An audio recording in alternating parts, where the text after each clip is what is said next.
Hi, I'm Tony and welcome back to my channel, and today we have a life story. Now, I love listening to people's experiences that they've gone through life, especially if it's an experience that really changed their life. We all have those moments where something happens to us and it, either a light bulb goes on or it just changes us forever, and we take that experience and we apply it towards the rest of our lives. Now, my life story involves with something that my mother taught me growing up, which was don't put so much stock into looks, it's personality. You want to be smart, you want to have a well-rounded personality. That is what you should be, and that's what you should look for in, a companion and friends, things like that. Don't put so much stock into looks. And so I grew up like that, and I taught my kids that, Now, my story, this specific story, happened when I was 35. I had my daughter at 35, and I had her in October. February 1st, I was off from work, and I remember I started feeling a really weird tingly sensation in my face. And I remember I went over to the mirror, and I looked at myself, and something just looked off. Something looked off. So I was like, okay. So I didn't, put it in the back of my mind, took off. And then I just kept feeling this tingly feeling. I go back, and there's something with my mouth. My mouth just looked off. And I just kept looking at myself. And I realized that when I tried, I was like, that's weird. I realized that part of my mouth wasn't moving. And I'm thinking to myself, oh my, I'm having a stroke. I'm thinking I'm having a stroke.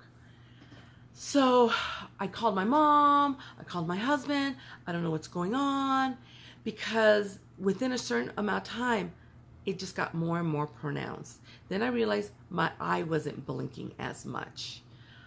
I started freaking out. I called the doctor. I think I'm having a stroke. I go to the doctor, he checks me out and everything, and he tells me, okay, good thing you're not having a stroke. I'm like, okay, thank God, because I'm 35. I have a little tiny baby and a 7-year-old son. What's going on with me? What is going on?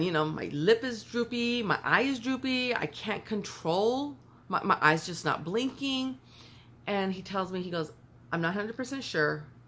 We're going to do some testing, but I think you may have Bell's palsy. So I go, I do the testing, and they verify, totally had to verify at the stroke, but yes, I had Bell's palsy. Now, Bell's palsy, they're not really sure why you get it. Sometimes it's a trauma. It involves the nerves in your face. That's why you can't control parts of your face. And it's usually, I had hit myself in the back, right here, right behind the ear, a few days earlier. And so the doctor goes, he's like, I can't tell you for sure that that's what it was, but it's a good chance. Sometimes people get hit in the head, and that can trigger it. Now, I had a friend who, about a year earlier, had a child. And after she had her child, she had Bell's palsy. So my doctor did tell me, sometimes pregnancy does do this. Sometimes it's during pregnancy, sometimes it's after. He goes, but they're not sure if it's a stress or what's going on. You can have Bell's palsy. It's not permanent. He was telling me it's not permanent. It'll go away, but I can't tell you when. I'm like, okay, fine. He gave me some eye drops because my eye wasn't closing as much. So I had to put eye drops to keep it nice and moist. I hate the word moist, so that's why I always do that. It's a big joke in my family. Anyway, so I had the eye drops, and I go home. And I realized it was affecting me in all these different ways, in that I couldn't drink because I couldn't control this side of my mouth. So when I go drink, you don't realize how your lip muscles will actually cup the cup and keep it from water leaking out. And so I would just, water come all over the side of my face. It was just all these weird little things. And so I think I took a couple days off because, I had to get the test done, and until I heard from the doctor. And so I'm like, okay, well, I don't know when it's coming back. I'm not going to stay home. So I decide, I have to go to work because it's my job. It's how I earn money. So I go to work and everyone's like, oh my God, what happened to you? And I'm like, I have Bell's palsy. I didn't have a stroke. I don't know how long it's going to last, but I got to deal with it. Now, if I have some pictures, I'll insert them. I know I have pictures somewhere, but you know, this was before the days of always having your phone and everything. So mine are actual pictures. So, I know there are people staring at me and it made me a little self-conscious, but people were staring and people would come and ask. Some people, if I didn't know them, they would look and I would look at them and tell them, I didn't have a stroke. I have Bell's palsy. And then they'd be like, okay. And then they start asking questions. A lot of it is the fear of the known. They didn't know what was going on. They weren't sure what they could or couldn't say. My close friends would just come up and ask, and everybody was really, really good about it. For the most part, everybody was really, really good about it. I only had one person at work or anywhere actually who was kind of rude about it. You know, oh, Toni, what happened to you? And I was like, oh, I had Bell's palsy. I kind of explained the whole thing. And she was like, oh, I couldn't go out looking like that. That would just be so horrible. Oh, I couldn't deal with it. People looking at me and going out with your face like that. Oh, that'd just be the worst. And I remember I just looked at her and I go, you know, it's just my face. And it's going to heal and it's going to go away. It's not like it's my personality that got damaged. And I started walking away. And she's like, what do you mean by that? And I told her, I go, it's the truth. That's how I got back. I could have gone off and just went off on her, but I was like, no, just going to be honest. That's how I left that. That was the only time anyone said anything rude to me about it. Everyone else was really good. I actually had a lot of people come up to me once we started talking about Bell's palsy going, oh, my dad had it, or my aunt had it, my cousin, you know, all these stories. And a lot of people were telling me how they had it. And they were giving me the little tips. So that's what I love when things like this happen, to be open, because you'd be amazed at how many people have gone through it and give you advice to deal with it. So I love that. But I will admit that about 4 days into it, we were going to go out to eat. Now, my family, we go out to eat a lot. We just love eating out. And I was feeling really self-conscious at that point because so many people stare at you. And I really didn't have the whole drinking thing down yet and eating. And so my son comes into the room, 7 years old. And he's asking me, does it hurt? How's it going? He's asking questions, you know, like most little kids do. And he tells me, you know what, Mom, you're going to be okay. Because you've always told me it's not how you look, it's your personality. And you've got a great personality, so I know you're going to be okay. Just thinking about it, I'm just like, wow. Talk about having my words thrown back into my face. But I needed that. I needed that because I was like, you know what? He's right. I have been telling him this all the time. I grew up thinking this, and wow, this is that life lesson. This is what I needed. And so I was like, you know what? You're right. I'm going to go out there and I'm going to act like nothing's wrong and I'm going to deal with it. And that's what I did. So I got dressed and I went to go eat. And I remember somebody told me, I don't know if it's while we were eating or something, but somebody was telling me, drink with a straw. You need to drink with a straw. You take a straw, you put it on the strong side of your mouth, and because you can close the straw, kind of hold it, and then drink. That's how I drank for the whole time I had Bell's palsy. I learned chew your food on the strong side of your mouth, not the weak side, because what I realized was happening is I would start chewing the inside of my cheek. I would be biting it, but I couldn't feel it.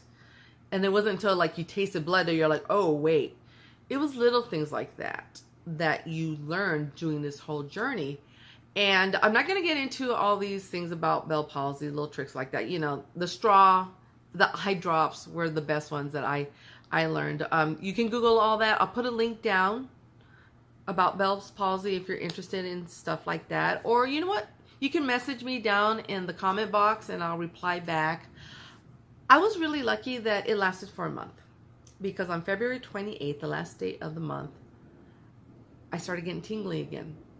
And I look in the mirror and I realized I had control of this side to a point. I could start smiling and like my lips started moving a little bit. So I was like, great. I lucked out. There's people who have this for months. And there are some people who actually do have droopiness for the rest of their life. You know, it does cause some type of paralysis sometimes. With me, for the most part, I don't have that. But when I'm tired, and I'm sure in some videos you can see, one of my eyes looks a little droopier. One of my lips, one of my sides will get a little droopier. That's how I can tell that I'm tired, because that eye starts to droop. But you know what? I don't let it stop me. It is what it is, and I am extremely lucky that I do not have permanent paralysis, partial paralysis. So that lesson right there really brought home the whole, it's not what's on the outside, it's what on the inside story. And I have taken that, and it has affected me for the rest of life. So when I see people out there with the droopiness, you know, I'll start talking to them. You know, I'll ask, you know, Bell palsy, stroke, and they'll tell me, you know, one of the either. And I'm like, oh, I had Bell palsy.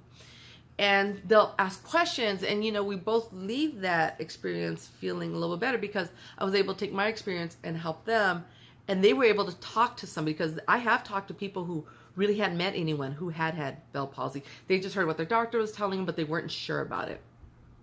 And so that's good on that end. It did help out when my mother had a stroke. Now, for those who know me, my mother had a stroke 2 years ago. And I was able to take some of the tips and tricks that I learned for eating and dealing.